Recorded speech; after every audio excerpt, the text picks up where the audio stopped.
ہمارے محلے میں ایک صاحب رہتے تھے جنہیں سب چاچا بطخ کہتے تھے۔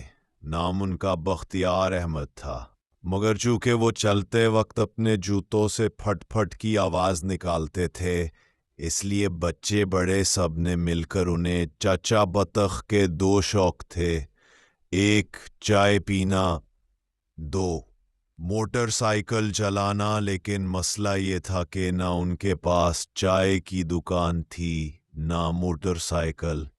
ایک دن چاچا بطخ نے خواب دیکھا کہ وہ لال رنگ کی موٹر سائیکل پر پورے شہر میں چکر لگا رہے ہیں اور لوگ راستہ چھوڑ کر کہہ رہے ہیں، واہ واہ کیا شان ہے چاچا بطخ کی۔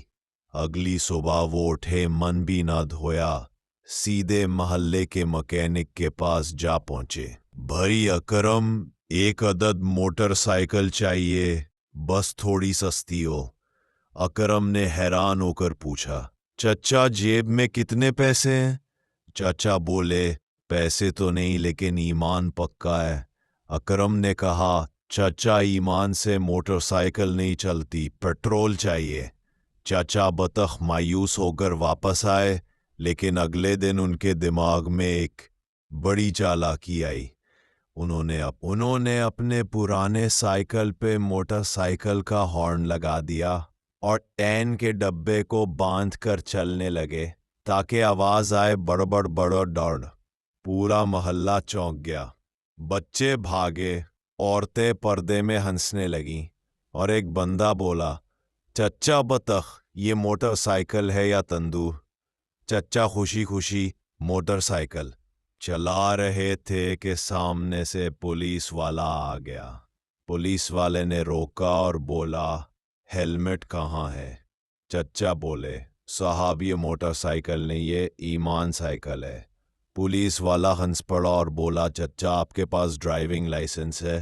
جیب سے نکال کر دکھایا، پر وہ نکلا چائے کی پتی کا خالی لفافہ۔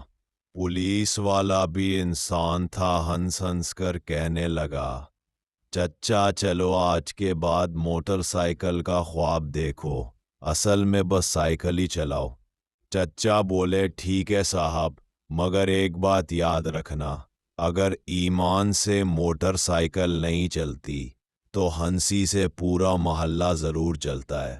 پورا محلہ قہقہوں سے گونج اٹھا، اور چچا بطخ اگلے دن پھر سائیکل پہ نکلے۔ اس بار سائیکل پہ نیا سٹکر چپکایا ہوا تھا اور ایک